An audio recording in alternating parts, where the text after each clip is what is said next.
what makes a bad chief, and why do bad chiefs happen to good people?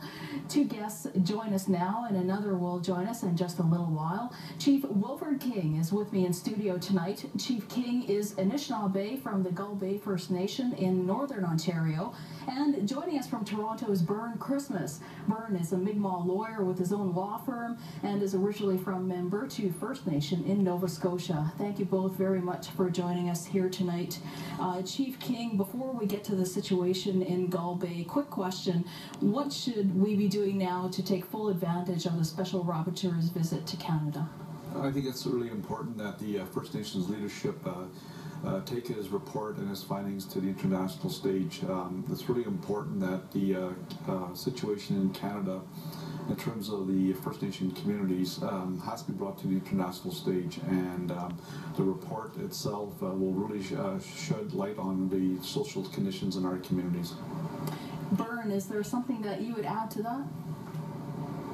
Yeah, I fully agree with the chief, and in addition, I think what we have to do is we have a unique opportunity here. An election is coming up in the next year.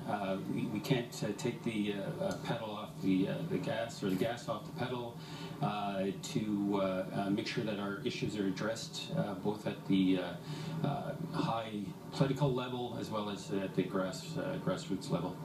Yeah, it'll remain to be seen what happens when his report is released next year. Moving on to our subject at hand tonight. Earlier in the newscast, we heard about the financial crisis on the Gull Bay First Nation. After serving as chief for many years, our guest, Wilfred King, was voted out for one term. He was voted back in as chief in January. Here's what he told our reporter Matt Thordison about what he found when he returned to office. We were basically broke when I took office in January.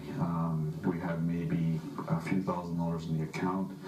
All the employees were laid off prior to the election date. Day before the election, all the employees were let go.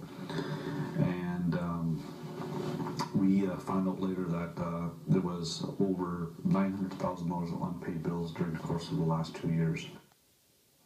Wow, Chief King, how did your community get into such deep debt?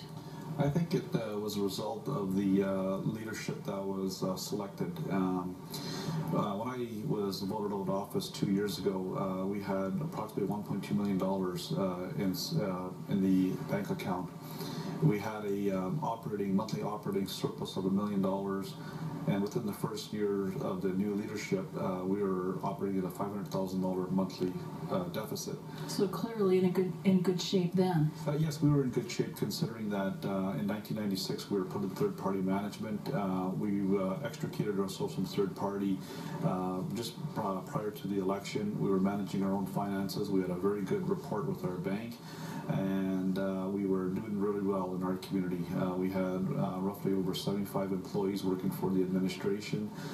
We had a variety of programs and services that were being offered to the community, and in good financial standing, basically. And then it all fell apart under this previous chief? Yes. An audit is ongoing, I understand, also. Yes, we just completed 2 audits for 2 fiscal years, and also we were subjected to a ministerial audit of our ANDC funding and also our Health Canada funding. And the findings of that audit were that 82% of all expenditures, there was no backup documentation. Wow, that's a lot.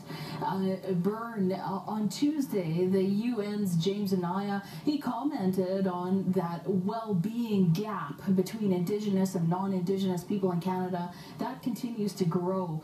How much blame should we be putting on elected leaders of the communities?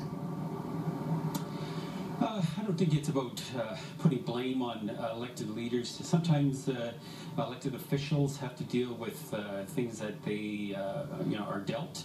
The hand they're dealt with. In some cases it's in good shape, in some cases it's in really bad shape.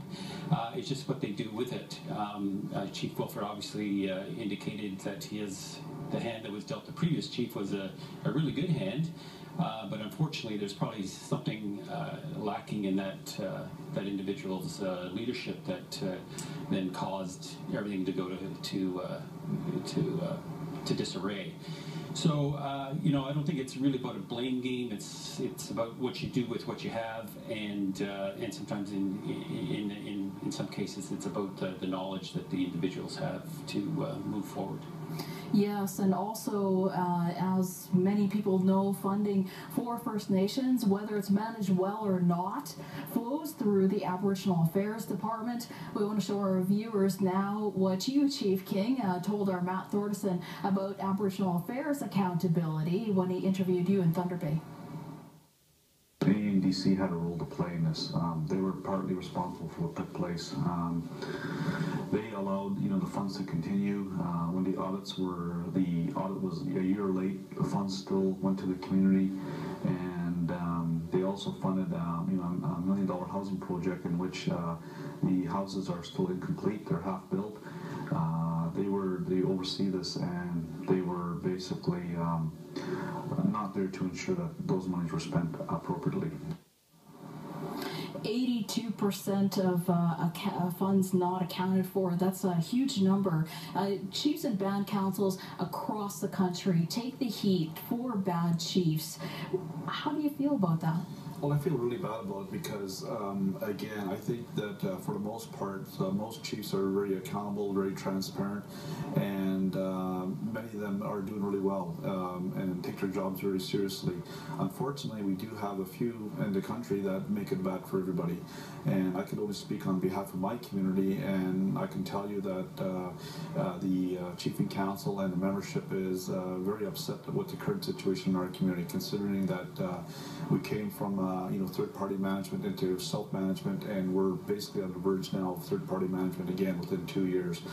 And I think that it's important that we have to ensure that when we select our leadership, we do it with the best people that we want to choose to represent our interests. Yeah, certainly a lot of responsibility. Byrne, you helped build the economy in Membertou. How much can a bad chief hold a First Nation back?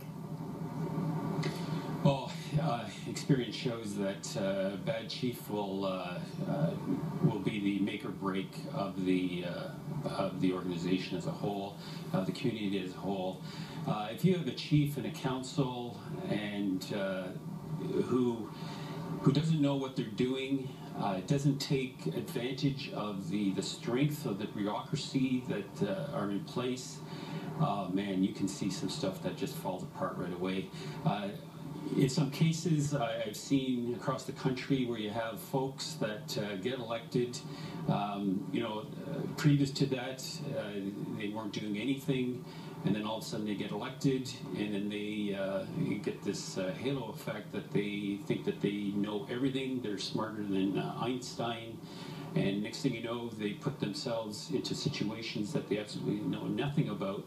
Meanwhile, they have a band manager or directors or other staff who've been working a file for a long time, understand the intricacies of government, intricacies of the corporate sector, intricacies of the community members, and intricacies of the non-community members, and their notions and their ideas are thrown away because someone comes in and says, well, they know better. That's a recipe for disaster, and in some cases that's happened, and you sometimes see things like that just put the community totally off keel. On the other hand, you have a very progressive chief and council who, yes, they understand the role. Their role is policy development, make sure that the constituents are their issues are addressed in a timely and efficient manner, and take advantage of people that surround them. Knowledge of their jobs. That is a leader, and leaders who will then make their communities a lot better by doing that. Yes, and we can see with the Gull Bay situation that things can change very quickly. We have to take a short break now, and then some of your comments. Why do bad chiefs happen to good people? We'll be right back.